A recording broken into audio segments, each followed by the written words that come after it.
안녕하세요. 울산문화예술회관 도슨트 박선지입니다.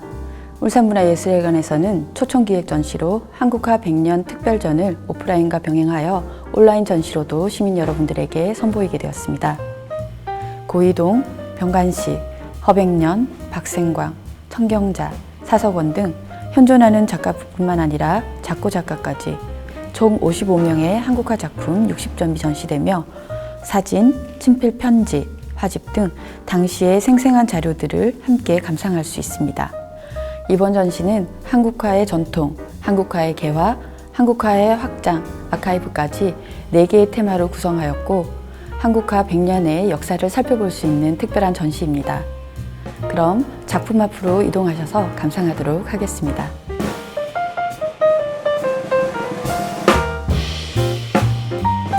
파트 1 부분은 한국화의 전통에 충실한 작품입니다. 1911년 일제 식민 통치가 시작되던 해 전통 소화를 계승하고 후진 양성을 위한 움직임이 시작되었습니다. 안중식과 조석진이 서화미술회를 만들었고 여기서 공부했던 작가들이 우리 한국화 1세대에 큰 축을 이루고 있습니다. 1971년 동양화 6분 전람회가 대표적인 전시이며 당시 신문기자이며 미술평론가로 활동했던 이구열이 전시에 초대되었던 6명에게 대가라는 단어를 사용하면서 6대가라는 이름으로 자리매김하게 되었습니다. 한국화 6대가의 작품을 이번 전시를 통해 감상할 수 있습니다. 그 가운데 허백년, 김은호, 이상범, 병관식의 작품을 살펴보겠습니다.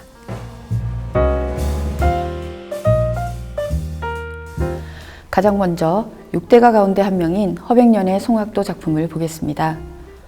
제목에서도 알 수 있듯 소나무 아래 논이는 2마리의 학을 눈으로 확인할 수 있습니다. 학은 흔히 신선이 타고 다니는 새로 알려져 천년을 장수하는 영물로 인식됩니다. 소나무와 학, 그리고 먹과 색의 조화가 엿보이는 이 작품은 생동하는 피력과 초연한 기쁨이 특징입니다. 남종화의 거목인 작가는 수많은 산수화 작품을 남겼는데 작품에는 사의라는 작가의 시선과 넘치는 분기를 들여다볼 수 있습니다.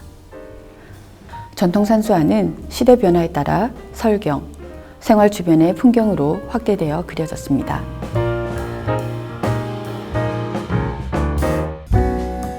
다음 작품은 어진 화가로 알려져 있으며 공필인물화에 뛰어나 독보적 경지의 작품을 남긴 김은호의 승무입니다.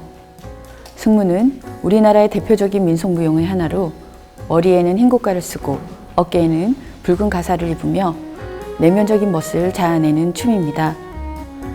작품은 정밀하게 그려진 세필채색화로 부드럽고 섬세한 피선과 우아한 채색으로 사실적 표현이 잘 나타나 있습니다. 작가는 이 작품 외에도 미인도, 꽃, 새 등의 주제를 자주 다루었고 낙청원에서 문화생을 배출하는 등 후진 양성에도 힘썼습니다. 그 제자들의 모임인 후소회는 지금까지도 맥을 이어오고 있고 후소회에 대한 자료는 이후 아카이브로도 확인해 보실 수 있습니다. 청전 이상범은 동서양의 화법을 조화시키고 자신만의 운필과 묵법을 연마하여 독창적인 청정 양식을 창출하였지만 살아생전 자신의 이름을 건 개인전은 단 한 번도 갖지 않을 정도로 작품을 발표하는 데 굉장히 신중하였다고 합니다. 그만큼 완성도 있는 작품임을 증명하는 것이며 작가의 작품은 세월이 지난 지금도 우리에게 한국 산수화의 감동과 정치를 느끼게 합니다. 다음으로는 우리나라 파손법의 대가인 병관식 작가의 작품을 살펴보도록 하겠습니다. 내금강 보덕굴은 금강산의 깊고 울창한 산세를 표현하고 있습니다. 작가는 향토색 짙은 산수를 담기 위해 독특한 파선법과 정묵법을 구사하였습니다. 앞서 살펴본 이상범의 화풍과 다르게 거친 야수적인 면모를 보여주는 것이 특징입니다. 우리나라의 최대 명승지를 작가만의 독특한 표현 양식과 구도로 종이 가득 채워낸 작가만의 거친 기백을 느껴보실 수 있습니다. 지금 만나볼 작품은 고이동 작가의 갑신접하이라입니다. 1915년에 그린 부채를 든 자화상 작품으로 유명한 고이동은 동경미술학교를 졸업한 첫 서양화가이면서 한국에 서양화를 최초로 도입한 인물로 알려져 있습니다. 유화를 배웠지만 국내에 돌아와 동양화로 전향했으며 화풍은 서양화의 기법을 가미하여 북종화에서 쓰던 부벽준에 가까운 음영을 쓴 것이 특징입니다. 작품을 보면 절벽의 표현이 섬세하며 바위 표면에서 부벽준 필법이 잘 드러나는데 북종화의 부벽준은 도끼로 내려 찍은 듯한 거센 주름 표현을 나타내는 준법입니다. 이 밖에도 파트 1에는 총 19명의 작가의 작품이 전시되어 있고 한국화 전통성이 어떻게 드러나는지 그리고 어떻게 변화하는지는 이동하면서 살펴보도록 하겠습니다.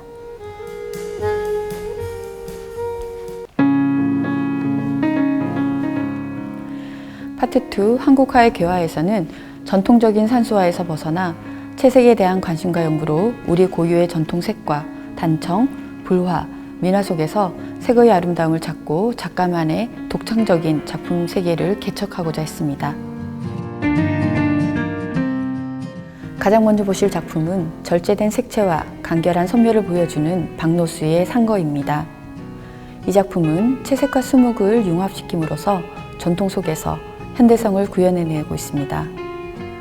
작가는 초기 화풍에서는 동양적 자연관에 입각해 관념적인 이상향을 추구하는 경향을 보였으며 1950년대에 인물상을 거쳐 1960년대에는 비현실적인 독자적 산수를 선보였습니다. 작가는 상거라는 제목의 작품을 다수 그렸는데 고려시대의 이인로가 지은 한시를 모티브로 하여 초여름, 새울음 소리를 들으며 깊은 산속에서 살아가는 시인의 담담한 서정을 잘 그려내고 있습니다. 대담한 구도와 깊이감, 그리고 작품 중앙 인물의 시선은 관객들로 하여금 화면 속 너머의 무한한 공간을 상상하도록 만들고 있으며 세속을 떠나 자연에 기이하고자 했던 작가의 현실 상황과 비교해 볼 때 고독하지만 당당하게 인생을 살아가고자 했던 작가의 삶의 태도와도 무관하지 않음을 짐작해 볼 수 있습니다. 지금 보시는 작품은 이응노의 사군자입니다. 작가의 작품 세계는 사군자 그림으로 출발하여 수묵 담채를 거쳐 1950년대 말 프랑스에 정착하여 사회적 추상, 꼴라주, 다양한 재료의 작품과 민주화 투쟁을 주제로 한 인간 군상 작업으로 이어졌습니다. 작가는 우리들에게 문자 추상과 인간 군상으로 알려진 작가로 시대를 앞서간 도전과 연구, 교육에 힘쓴 작가입니다. 1922년 해강 김규진 문화에 들어가 문인화를 배우며 미술의 길로 들어섰습니다. 이후 일본으로 건너가 동서양 회화를 공부하는 등 현대적인 미술 교육을 받았습니다.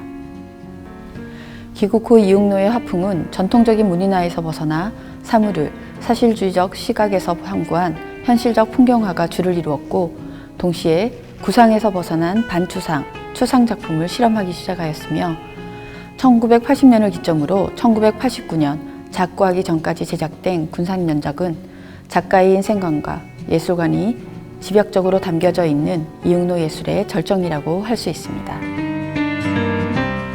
다음 작품은 박생강의 설옥도입니다. 작가는 일본 교토예대를 졸업하고 일본에서 오랫동안 활동하다가 귀국 후에는 진한 색채로 무속적이며 독특한 조형세계를 발표해 주목을 이끌었습니다. 지금 보는 작품은 작가의 회화 양식 변천을 4기로 나누었을 때 2기에 해당하는 작품으로 강렬한 채색화를 형성하기 전의 작품이지만 색에 대한 탐구와 다양한 모색을 위한 시도를 엿볼 수 있습니다. 아기 사슴을 포함하여 3마리의 사슴이 노니는 모습을 표현한 이 작품은 길조를 상징하고 풍요를 기원하며 한국적인 느낌을 풍겨주고 있습니다. 이처럼 작품 활동 초기에는 기존의 수묵이나 일본 화풍에서 탈피하여 자신의 색채를 찾기 위해 노력하고 있음을 알 수 있습니다. 작가는 1980년대 이후에는 오방색의 강렬함과 전봉준, 명성황후, 해초스님 등 역사적 사건이나 인물을 접목해 새로운 평가를 받기도 했습니다. 이 작품은 청경자의 자이르의 소녀입니다. 작가는 여성 특유의 자전적 이야기와 1969년부터 30년간 남태평양, 유럽, 아프리카, 미국 등지를 여행하면서 느낀 이국적인 인물 묘사로 독창적 화풍을 개척한 화가입니다.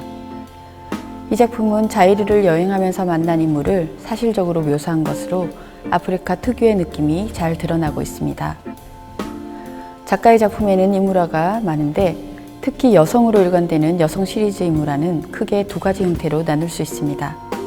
하나는 자신의 모습을 담은 일종의 자화상 성격의 인물화이고, 또 하나는 일상생활이나 여행을 통해 만난 실제 인물을 대상으로 그린 인물화입니다. 인물화에 나타난 여인들은 단순히 작품 소재만이 아닌 바로 작가 자신의 투영된 모습으로 해석할 수 있는데, 작가 내면 세계를 이해하는 데 매우 중요한 부분이라고 할 수 있습니다. 이름만으로도 한국화단에 지대한 영향을 미친 작가들에 이어 파트 3 한국화의 확장에서는 시대에 변화하는 자유로운 주제나 소재, 그리고 다양한 조형 방식을 통해 국제 미술의 흐름 속에서도 자리 잡기 위한 한국화단의 노력을 살펴보도록 하겠습니다. 이 작품은 파격적인 재료와 기법으로 새로운 신드롬을 낳았던 황창배 작가의 독도와 물고기입니다. 두 작품이 같은 작가의 작품으로 보이시나요? 작가는 창작 활동을 하는 동안 여러 변화기를 거치는데, 소재나 표현, 주제에 대한 모색과 상상이 끊임없이 이루어졌기에 가능한 일입니다. 독도를 먼저 살펴보면 우리들에게 큰 상징성을 지닌 독도를 화면 전체에 꽉 들어차게 담고 수묵이 가지는 담담하고 묵직한 느낌을 통해 표현하고 있습니다. 반면 물고기는 규범을 탈피한 재료와 표현 방법을 보여주는데, 물고기의 이미지 안에 자리 잡은 재료의 질감은 다양한 상상을 가능하게 합니다. 이런 파격적인 표현은 작가가 이미 서예, 정각, 산수, 인물, 화조, 민화 등 전통 미술의 모든 장르를 섭렵하였기에 가능한 것이었습니다. 이 작품은 사석원의 소년과 부엉이입니다. 한지의 수묵퇴색으로 표현한 작품으로 화면 전체에 소년을 품고 있는 부엉이의 모습이 인상적입니다. 강렬한 원색은 형태를 대신하였고 세부적인 설명이 생략된 자유분방한 필치가 돋보입니다. 작가가 즐겨 그리는 것은 물고기와 자연 속의 동물들이라고 합니다. 이러한 소재는 동화적인 소박함과 즐거움을 안겨주기도 하고 때로는 환상적인 분위기로 보여지기도 합니다.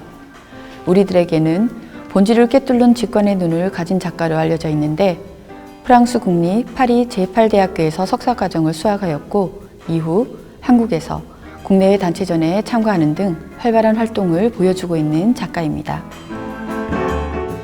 다음은 이종상의 추상을 살펴보겠습니다. 작가는 서울대학교 미술대학을 졸업하고 이론과 창작, 구상과 추상, 산수화와 초상화 등의 경계를 넘나들며 작품에 대한 연구를 지속적으로 이어나가고 있습니다. 침체된 한국화단을 살리기 위해 전통의 맥을 잇되 혁신적인 실험을 끊임없이 시도하고 있는 작가입니다.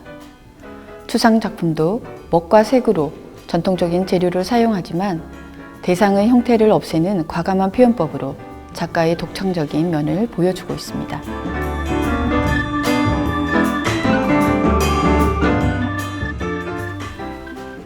이번 파트 4에서는 당시의 생생한 자료들도 함께 감상할 수 있는 시간을 마련해 보았습니다. 단행본으로 한국화의 역사를 정리한 1976년 한국현대미술사 동령화와 1984년 이규열이 펴낸 근대 한국화의 흐름을 직접 만나볼 수 있으며, 김기창, 김은호, 박래연, 박생광, 서세옥, 이응노 등의 개인 화집을 아카이브 자료로 만나볼 수 있습니다. 뿐만 아니라 이응노가 제자인 금동원에게 보낸 자필 편지와 김기창이 심경자에게 보낸 개인전 축하 편지도 함께 전시되고 있으며, 1936년 후소의 창립 전 단체 사진, 그리고 대한민국 미술전람회의 심사위원 사진과 개막식의 순간을 흑백 사진으로 살펴볼 수 있는 보기 드문 기회가 될 것입니다.